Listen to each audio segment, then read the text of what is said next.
Right. All right, welcome everybody to our MIT Executive MBA Technology panel this evening. We're so happy that you could join us.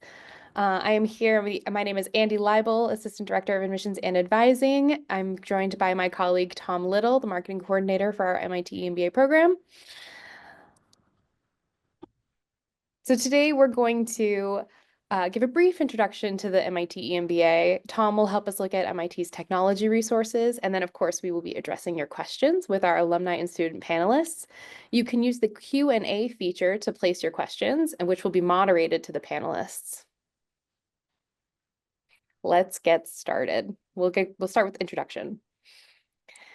MIT, MIT Sloan, and the Executive MBA are all mission-driven. It's central to everything we do and is something unique about the institute and the school. MIT Sloan is in a unique position because it's part of a larger research institute. Sloan plays the role of translating innovations in science and management into organizational capabilities. The mission of MIT Sloan is to develop principled, innovative leaders who improve the world and to generate ideas that advance management practice. The Executive MBA makes a very special contribution to MIT because the students are in a position to immediately put what they learned into practice. The mission of the MIT Executive MBA is empowering and connecting leaders to redefine our shared future. The MIT MBA is a 20-month program that meets in person over 26 weekends. We consider a weekend as full days on Fridays and Saturdays. You'll come to campus for every 2 to 3 weeks. For example, our students were on campus in the second week of January and will be on campus again this Friday, Saturday. There are also 4 one-week modules spread strategically across the 20 months of the program, including the first and last full weeks of the program. There is a week-long international trip, which takes place in mid-March of your final year. And I'll stress upon graduating that you'll receive the same MBA degree as the 2-year traditional MBA and the Sloan Fellows MBA. Most importantly, the course requirements and hours are all the same for those students across all MBA programs at Sloan. Now we're going to look at some numbers because this is, of course, MIT. This data is pulled from the MIT EMBA class of 2025, but these numbers remain fairly similar year over year. Imagine yourself in a classroom of 126 global executives. The average years of work experience in the room is 17, and the average age is 41. These averages come from a broad range, including as low as 10 years of work experience to as high as 30. 56% of our students are non-local, which means they travel from outside of Massachusetts each class weekend to attend in person. 38% of the class is women, and 52% are of international origin, meaning they were born outside of the United States. 65% of our students hold an advanced degree of some kind, and 76% of our students are at the director level of their organization and above. The one thing that all of our students have in common, though, is that they are 100% fully employed. Now let's look at our faculty, which are the faculty of the EMBA program are senior faculty of MIT Sloan. They are world-class researchers, industry experts, and distinguished teachers. And we want to introduce you to a couple of our faculty now. Georgia Parakis, who is a professor of operations research and statistics. Georgia has been with MIT Sloan since July of 1998. For the EMBA, she teaches data models and decisions, more commonly known as DMD. Her teaching and research focuses on optimization, quantitative models for managers, analysis of transportation systems, dynamic pricing, and revenue management. She has won multiple teaching awards, including the Sloan School Teacher of the Year Award in 2017. Dimitris Bertsimas, a member of the faculty since 1988, is the Associate Dean for Business Analytics and was named the Vice Provost for Open Learning in September of 2024. He teaches Analytics Edge for the MIT EMBA core curriculum, as well as leadership, quantitative and qualitative approaches, or as we like to call it, LQ2. We're a big fan of acronyms here at MIT.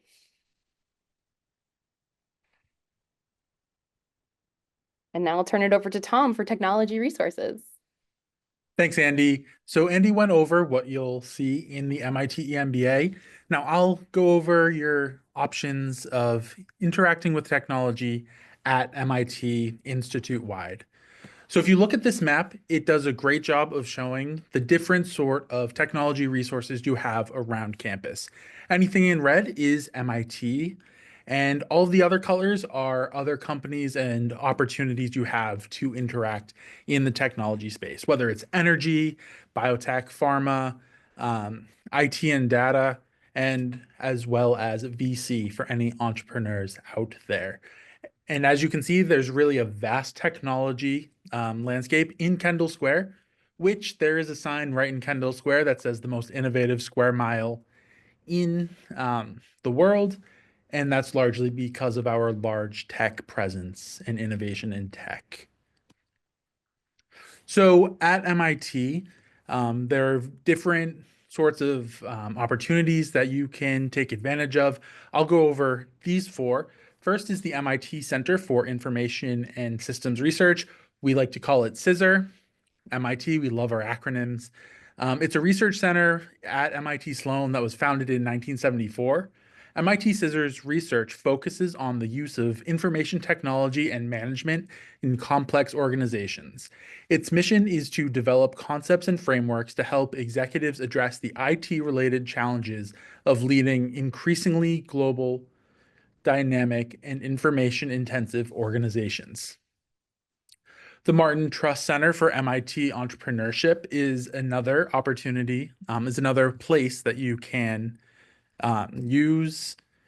They are a great resource for any entrepreneurs out there. Several companies have been launched from the resources that they provide.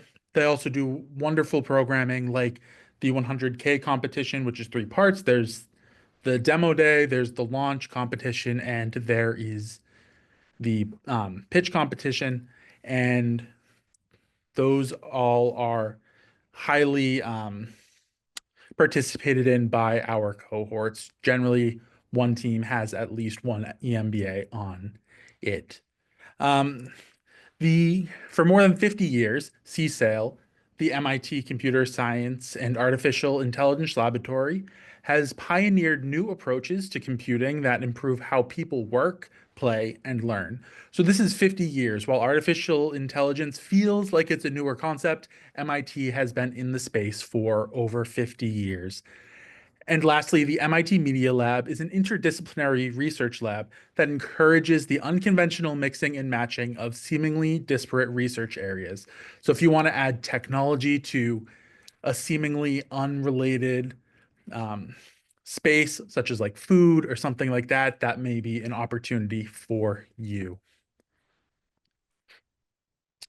So founded in 2018, the MIT Quest for Intelligence is focused on two overarching questions. How does human intelligence work in engineering terms? And how can we use that deep grasp of human intelligence to build wiser and more useful machines to the benefit of society? And this focuses on addressing ethical implications of this work. So the MIT Quest for Intelligence is another opportunity for you as well. Another way that MIT is sort of in the technology space is the newest of the Institute's 6 schools, the Schwarzman College of Computing, is an interdisciplinary hub that will reorient MIT to bring the power of computing and artificial intelligence to all fields of study, as well as build upon MIT's bedrock strength in computer science. There was a $1 billion commitment to address the global opportunities and challenges presented by the prevalence of computing and the rise of AI. The college opened in September of 2019. We still refer to it as new based on the length that MIT has been around compared to the Schwarzman College. And a new building was opened in 2024. So they now do have their own space on campus that you can go and check out. And to end, we just wanted to share some of the companies that our students who are in the technology space are part of, whether it's a fintech startup like Neural Payments or Microsoft, Google, Salesforce, Analog Devices. And there are so many more companies that our students are part of. A couple I can think of off the top of my head are Kayak, Applied Materials, and 16% of our EMBA 2025 cohort are in the software and technology space, While that doesn't feel like a lot, it is one of our four most represented industries in the cohort, and it generally is one of the top four for us as well. I've seen it be up to 1/4 of the cohort at 25%. Um, so without further ado, I think now is a great time to open it up to questions and introduce our panel. Just a reminder to all of you in attendance that you can ask your questions to our wonderful student and alumni in the Q&A function. So don't be afraid if you have a question for them, feel free to ask it. But at this point, I'd like to welcome Sarah, Sharon, and Michael in to introduce themselves. And let's go in alphabetical order. So let's start with Sarah. Hi, good evening, good morning. I'm not sure where everybody's calling in from, but appreciate you calling in and learning more about the program, and then hopefully we can answer some of those burning questions that you all have. My name is Sarah Campbell. I am in the class of 2025, so counting down the clock, getting close to graduation in May. It's definitely going to be a bittersweet moment when graduation comes. It's been a really great experience in the program, and have really enjoyed the past year and a half, almost 2 years that I've been part of my cohort and part of this great community. I'm currently the engineering operations currently an engineering operations executive at GE Aerospace, and I am working in the Boston area, and I lead a couple of engine lines from a technical.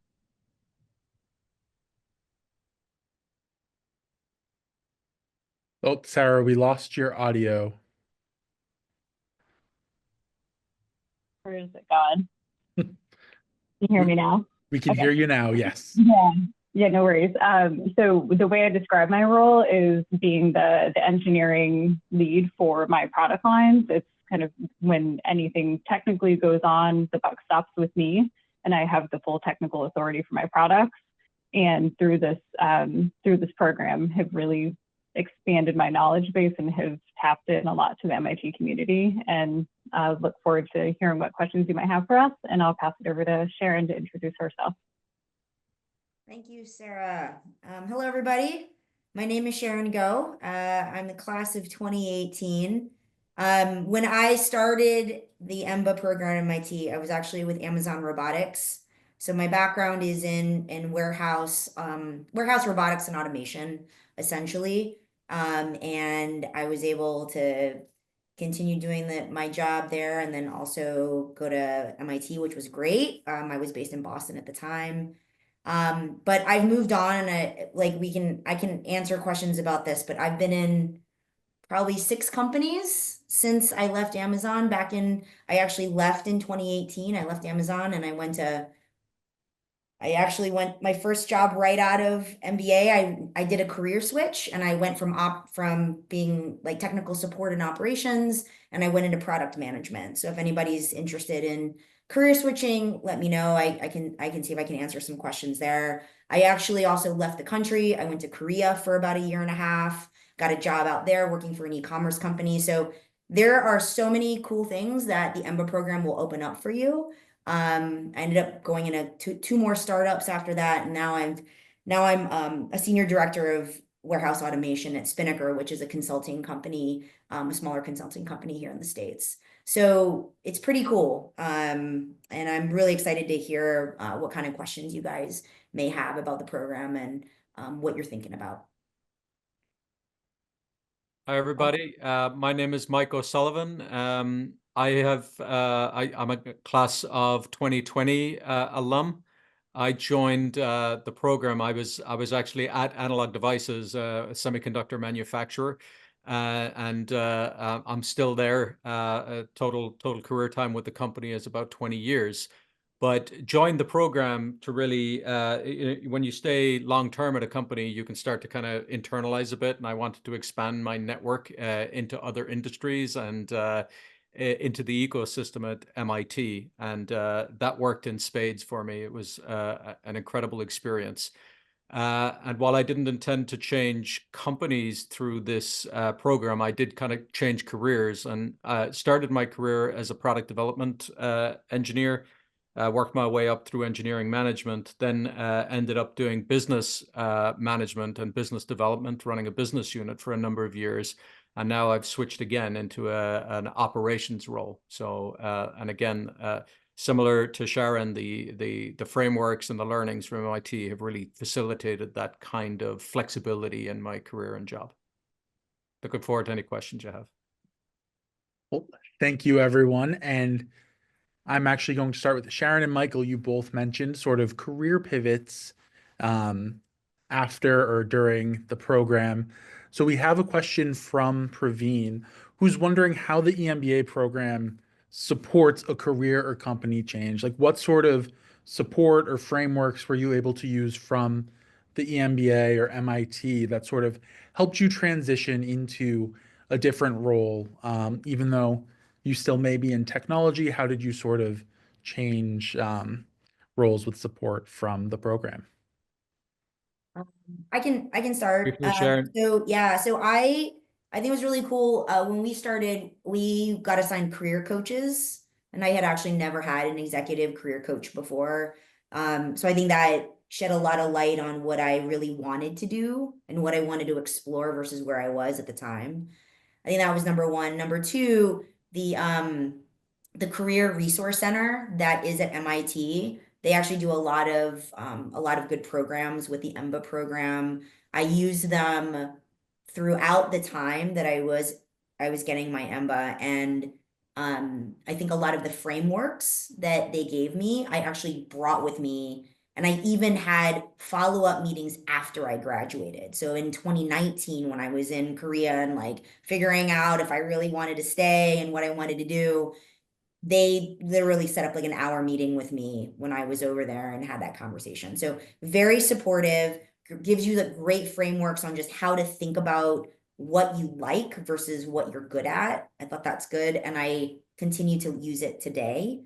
And then I think the third thing, which is why a lot of people go to get their MBA, is your network is amazing and you can learn a lot from the people around you about different roles and what you like and don't like and what they like and don't like and the pitfalls and things like that. I've leaned heavily on my cohorts to kind of help me through a lot of the career pivots that I've had in the last 6 or 7 years.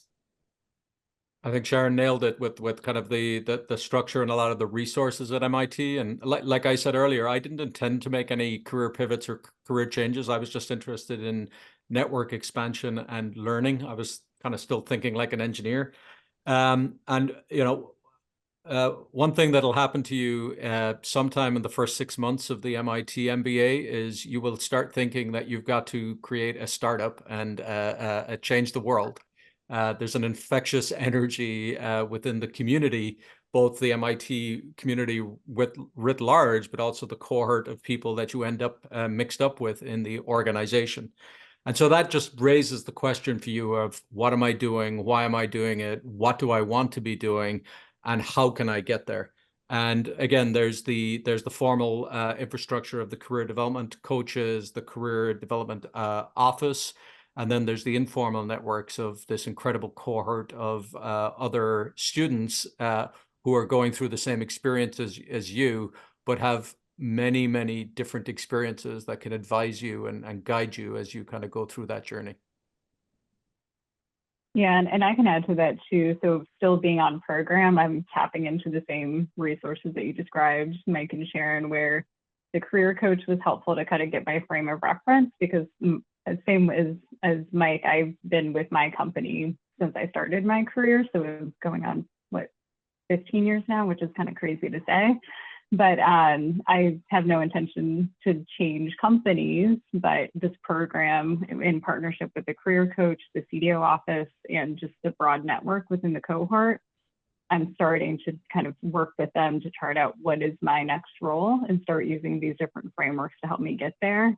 But it's interesting to hear you all went on the same journey, and I feel like I'm just at the start of it. So it's really interesting how this whole program, it really opens your eyes in ways that you don't expect it to when you come in. I'd add one more thing. Like, I think that the program also teaches, or at least it taught me, that your career can be an experiment as well. And if you look at my resume, you'll be like, whoa, but I definitely experimented. I really didn't know what I wanted, and I needed to be in these roles to really figure it out. And I was willing to do that, and including taking a job. Literally, I've never been to Korea before, and I moved my whole family to Korea right after the program. Like, it was crazy.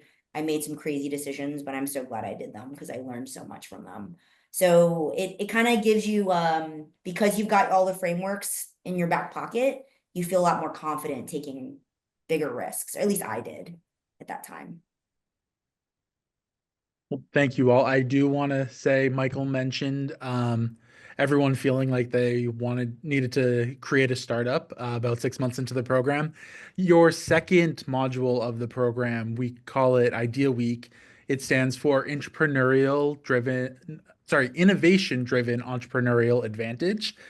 Pretty much the whole concept of the week is to sort of teach you about entrepreneurship, innovation, and you'll work in teams on some of your members of your cohort will pitch an idea. You'll work in teams, do a hackathon, doing a bunch of research on these. And some of those pitches that start during Idea Week actually turn into companies by the end of the program. So while not every one of those ideas does, it is something that does happen. So 6 months, you might feel the itch and then be like, I don't know that I want to do it, but it is common. And mentioning Idea Week and being in teams, we have a question about the coursework and how much of it is team-based and collaborative versus how much is individual. And Sarah, I think I'll start with you as a current student Yeah. on this one. Sure. Yeah. So the way that I think about it is it's almost like half and half is team and half is individual, but you'll start out the program in a very collaborative way of doing assignments and with different team projects. And then it'll kind of ebb and flow a bit between through group work and then individual work. And then each class you'll have kind of a mix. And it's a really good, it's set up really nicely where it gives you some additional support when you need it, because what we all found is there'll be some weeks when we have a team assignment due and there's someone that has a big work trip or big family commitment, and then we can kind of ebb and flow as a team as well. So it's structured in a way that gives you some flexibility when you need it, but then also lets you dive deep during the individual items so that you really understand what the tools are or what the concepts are. And it's structured in a way that you find a way to balance it with your team in a really meaningful way.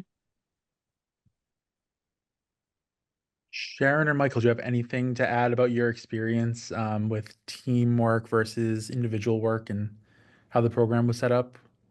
I found both, like Sarah said, I'll say that it was both. It was pretty balanced. I mean, there was a lot of individual work at the beginning and then became more team oriented towards the end. At least in our program, it felt like.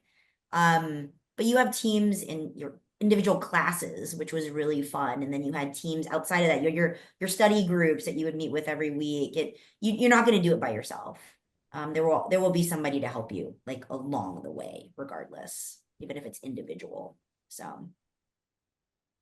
Yeah, and I would add too, just that the structure of the team forming for the MBA, as I experienced it, was early in the program. You're put with a team, and you carry that team through a portion of the semester, and you form actually very close relationships with that team, both personal relationships and working relationships.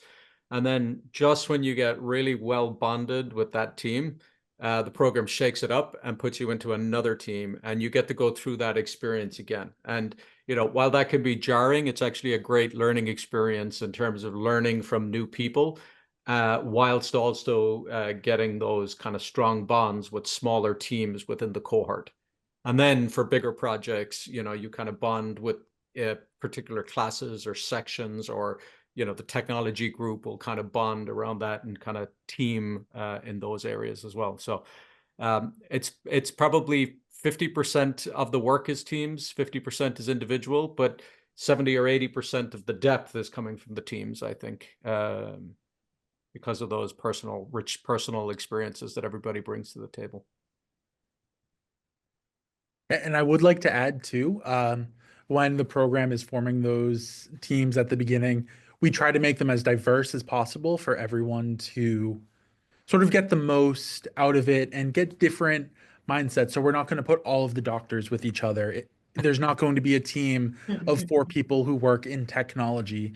So if someone's working in technology, someone else will be in healthcare, someone else might be in food and beverage, another person could be in construction. And we also do it based on years of work experience, where you live. So we try to make it as diverse as possible as well to really sort of give you a different perspective than you might in your day-to-day life. But speaking of day-to-day life, we have a question from Jyothi about how did you balance the demands of the EMBA with your professional and personal life? Sort of what sort of tips or tricks did you use when balancing? Because this is a large time commitment. Sarah, you're closest to it. Do you want to? Yeah, oh, sure. I'll start. So I had kind of a unique situation when I started the program. I have 2 young daughters, and my youngest was 2 at the time, and she ended up breaking her leg right before we started the program. So I kind of got immersed pretty easily. I got immersed into how do you balance this whole work life, school approach right out the gate.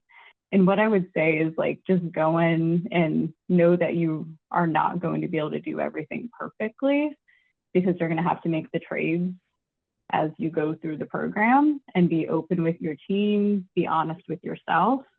And at the end of the day, you're there to learn. And so that's kind of where I, like, right out the gate, I was just in learning mode, knowing I wasn't going to get perfect grades. I was going to need more help at times, when typically I could always just figure stuff out myself.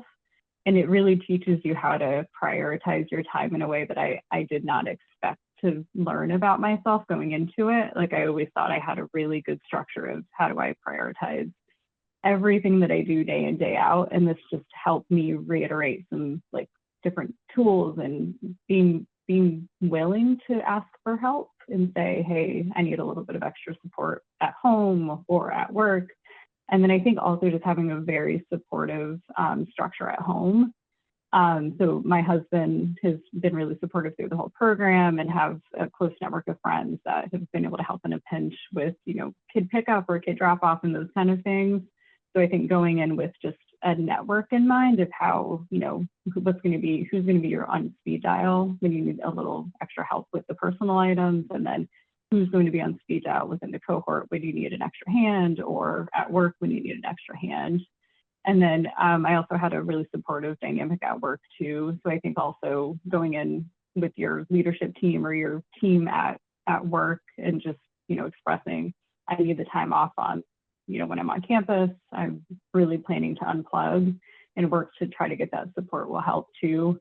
And some weeks are easier than others, but I think just eyes wide open is my best advice I can give around that.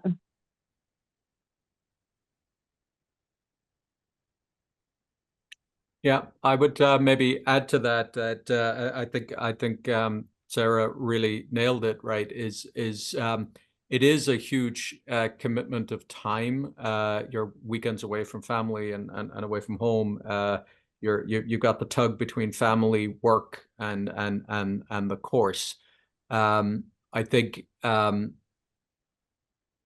I realized it maybe 6 months in. At one point, I was at home with my family and going, I think I'm balancing this all pretty well. And my wife kind of looked at me and laughed and said, "Are you kidding me?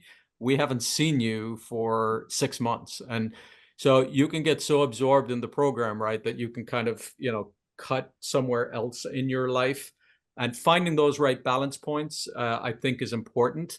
But finding that, but what you will find is that, work can flex. It's important, I think, to have conversations with family so that family understands there's flex needed there too. And then when you're on campus and for those weekends, trying to be as present as you can be is important because there's so much to get out of the weekends. And then for the rest of the week, you have a lot more flexibility, right? Because it's there's some I've graduated, so I can say this. I didn't read every single paper that I was supposed to read, but I read the important stuff and I got as much as I could out of the program, by finding that balance. And it's okay to do that, but do realize it's a lot of work, and you do need to kind of be aware that you're balancing across those three key parts of your life. Yeah. I think you guys all nailed it. I think, Sarah, what you said about asking for help, you learn that very quickly, not just from your cohort, your the people around you. I actually got a TA for DMD because I knew that I needed it and I didn't have the time to figure it out on my own because I was working at the same time. And the tutor was great. He really he cut through a lot of it and he just helped us figure out how to think about the problem so we could solve the homework sets or the tests. And I was happy to do that, and I wasn't embarrassed or ashamed about it either. And we would actually do group sessions with some of the people in our class with the TA. So there are things that can help you as well that are not just you just pushing through and doing it all on your own. Yeah, and I will say too, we're asking a lot from our students. We're asking a lot from their personal stakeholders. So every year, every November, we have a significant others weekend to thank your significant others, just sort of supporting you, and also to give them a network of other SOs, as we refer to them as. Just give them that network of other SOs that they might be able to connect with who are going through something similar. Every April, we have a Bring Your Boss to Campus Day. You're able to invite your boss if you're a CEO or in the C-suite. Don't have a direct boss, you can invite someone from your board of directors, someone that you do report to, invite them to campus, sort of see what it's about. And then every July, we invite families to campus for family weekend, which honestly is one of my favorite weekends of the year, is the family weekend, to see all of the families having fun at MIT with each other. Granted, the students are still in class, but it's still great to see them interacting with their families there. So a question from Ronald in the chat. They're asking all the panelists, and I actually want to hear this from everyone. Why did you choose the MIT EMBA, and what made it stand out for you?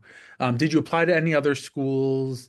What was sort of that final tipping point that made you choose this program instead of another one? I'll kick off. We'll go in reverse order this time, perhaps. So I'm Boston based, so location was important for me, but I didn't apply to any other programs. I only applied to the MIT EMBA program, and the reason there were two or three reasons for that. First was I actually I wrote a recommendation letter for somebody in the 2018 class who reported to me, and she went through the EMBA experience, changed jobs, which again is not an uncommon experience, through that experience, but we stayed in touch.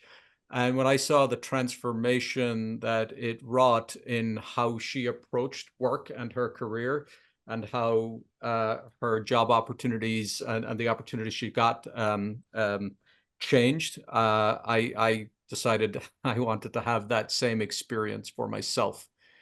And so watching somebody else go through it was a key part for me. But then the other thing I knew about MIT was the the technology element of it and the ecosystem around MIT. And so I wanted to tap into that because I was trying to expand my kind of network.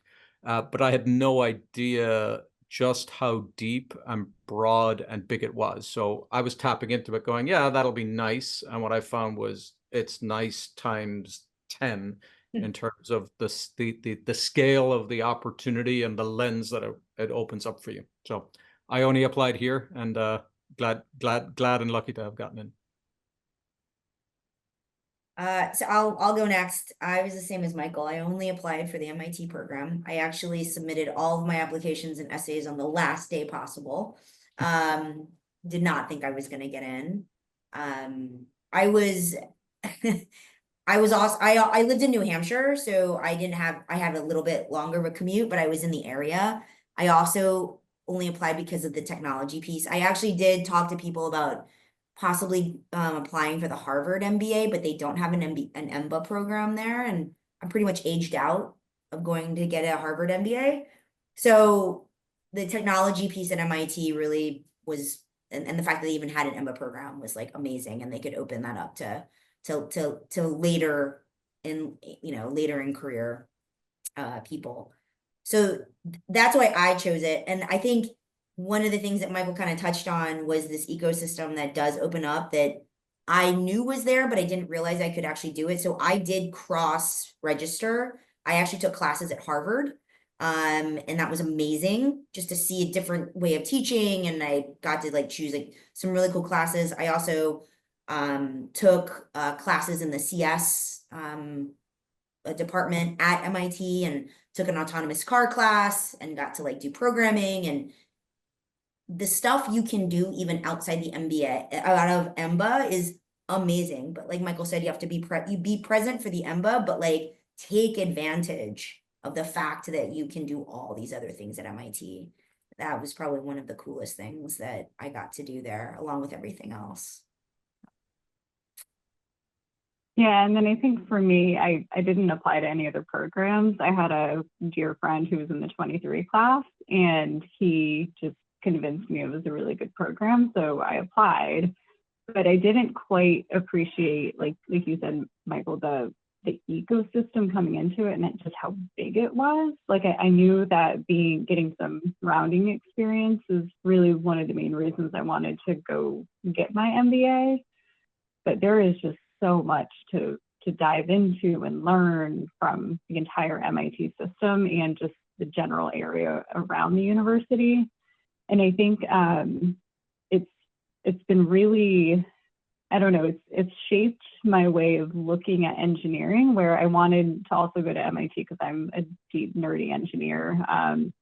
And I thought it would be easier for me to learn about what is an MBA through this ecosystem. But I don't think I appreciated how much like I would learn through this program. And I still have, a couple months to go here, but I would just highly recommend the program. And like you said, Sharon, like I didn't end up cross-registering. I almost did for a couple of courses, but I had to strike that balance with the personal and work items. But I have a couple of cohort buddies who they are just doubling down on all these other classes around campus. And it's just amazing to hear like what they're learning and what they're thinking about doing next for their own careers that they never knew coming in that it was going to be an option for them. So I think it's just a really great program, foundational in, deep technology. And it's a very unique program. So I'm happy I applied to only one and got into one, and would recommend everyone else consider it strongly. So with the mention of cross-registering, I do want to say, yes, as an MIT EMBA student, you have access to courses at MIT Sloan, at MIT, and you can cross-register at Harvard. However, you do need to be in person for these courses, and they run on the 2-year MBA schedule. Outside of the EMBA, their EMBA classes are on the weekends, but you have to be able to make it to these classes. So if you live in like Florida, it might not be as easy for you to do that as someone who lives in Massachusetts. So I just wanted to call that out. So one last question from the chat. Think back to when you started the program, and what is one thing you wish that you knew at the beginning of the program, and how would you do it differently now?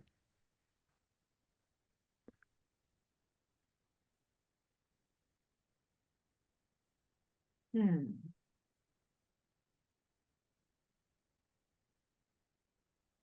wants to go first? I think you might have stumped them, Tom. It's a great question. I think some of the things I remember from the beginning of the program was the feeling of imposter syndrome that you get when you're in the room, right? And first of all, you know, you're at MIT, it's a storied institution. You're in a classroom with people who have fantastic job titles. And when they talk about what they've done for jobs and careers, they've had amazing accomplishments and done amazing things. And you can kind of get shook and you're like, what the heck? You know, they made a mistake letting me in the room here, right? And you know, what you come to realize, I think, from the program and the program staff and the recruiters is they are building a cohort of people, and the people that they select belong there, including you. And kind of the faster you let go of the imposter syndrome and you kind of say, hey, I'm here because they see something, and I'm going to focus not on faking it or until I make it. I'm just going to focus on engaging in the learning and engaging with the other people. The faster you get there, and even though you're told that at the beginning, you still have to get there in your head. And the faster you can get there, the faster you get to the best part of the program, which is just the learning and the people.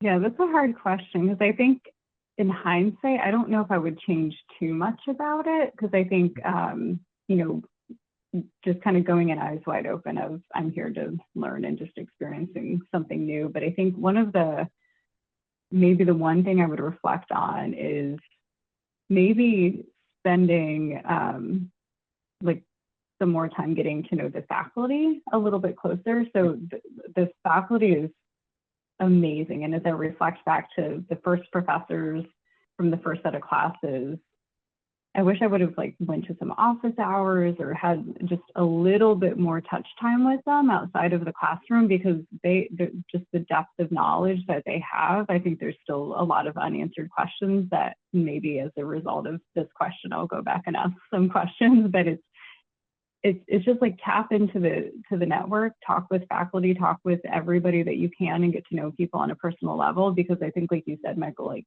you come in thinking, how did I get into this place? But then once you are in it for a little bit, you realize you're kind of all in the same place and you're just here to learn. And it's a really great admissions team. So, you know, you're surrounded by the best and the brightest to just be more vulnerable with everybody, from not just the peers in the cohort, but all the faculty too.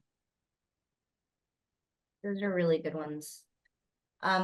I think the one thing that I would do differently that I still actually struggle with is once you graduate, we were just talking about electives week. You get to go back for 1 week of electives. There's opportunities to go back for like reunions. It starts getting harder to go back, right? Like and you kind of lose touch with the ecosystem that you cultivated and worked so hard to build, and the people and the cohorts. And even with the WhatsApp group, I think it's still really hard for us all to connect. And so I think that is something that I need to continue to work on, and to reach out to people that I haven't spoken to in a few years or may not speak to. But what's amazing is that when you reach out to them, they'll remember you obviously immediately, and you're just like starting back to when you guys were in class together. So I appreciate that. But I do wish that you know, life gets in the way, right? So just kind of keep that in mind and make sure that you're sticking with some people that you can. Well, thank you all for your thoughtful answers on our questions from the chat. Before we turn it over and do some ending things, I do have one more question for all of you. For all of the people in attendance tonight, what is one piece of advice that you would like to leave them with while they're considering applying to the MIT EMBA? First piece of advice is click that send button, apply. Sorry, Sharon. No. I thought it was great. I know. Don't be afraid. Like, it literally took me to the last day to click the send button. I'd say like be yourself in the essay portion. Don't try to like be too like, you know, flashy or use big words. Like, I put in a really funny story about myself when I was trying to figure out what I was going to do with my, what I was doing when I took my gap year, whatever you want to call it. So I guess it resonated. It wasn't like a flashy, I saved a company $5 million or blah, blah, blah kind of stuff. It was like, I kind of needed to take a reset, and this is what happened. And I think MIT really appreciates that you come in with like real life experience versus just being like the rock star, which we're all type A's. That's why you're applying to MIT. I get it. But like it also teaches you to be humble, and they want to know that there's humbleness in you as well as you come into the program, because you're going to learn it pretty fast. Yeah, and I think that's a great point of just apply and be humble, be yourself. And it'll change your life in ways that you can't imagine going into it. So don't hesitate. Yeah, I'd also say, think about why you're applying for an MBA, right? Are you doing it to get a diploma that looks good on the resume, or is there something that you're looking for, right? Is it network? Mhm. Is it career pivot? Is it connection to a particular type of technology? It doesn't matter what it is, and you don't have to know, you don't have to stick to what you think you're going in for, but if you kind of look at yourself and say, okay, what am I looking to learn? Because it's a learning experience. It's not a diploma experience. And use that in your application. And if you go through the interview processes, use that genuinely in the interview process to engage in a conversation about what you want to learn. Because if you have some sense of what you want to find, you'll find that, and you'll find 5 or 6 other things in addition. But knowing at least something that you're looking for can help. Well said. That was all fantastic. Sarah, Sharon, Michael, thank you so much for your time tonight. I'm just going to kick it to Andy real quick for a couple of housekeeping and special date reminders. Thank you, Tom. Thank you, panelists. All right, so this schedule might look familiar to you. It is available on our website, it's in our application, and it's usually included on our application status portal once you've submitted your application. Our next deadline to submit is for round 2 at 11:59 p.m. on February 6th. Our final deadline will be May 8th, but we accept late submissions until June 1st as space in the class allows. While Sharon waited until the very last day, there is an advantage to applying a little bit earlier. I will say, if you're curious about that math requirement, or maybe you have a visa that you might need to look into getting, you might want to aim for one of these earlier rounds. And we have some upcoming MIT EMBA events as well. Our events are both virtual and in person. They're on our website, and they're published as details are confirmed. So on January 29th, we'll have an in-person program insights event on campus. We'll be in Twin Cities on February 3rd for an info session. We'll then be in Chicago on February 4th for another info session. On Wednesday, February 12th, we have a diversity, equity, and inclusion in the MIT Executive MBA. We'll have a healthcare panel on February 26th, which is virtual. And on Tuesday, March 4th, we'll have an Ask Me Anything on LinkedIn Live with an MIT EMBA student. We hope that you can join us to maybe get some of those questions we didn't get to answered, and get some more information about the program. Thank you so much for attending. If we didn't get to you tonight for your questions, please email mitemba@mit.edu or emba.admissions@mit.edu, and you can learn more on our website. We look forward to seeing your applications.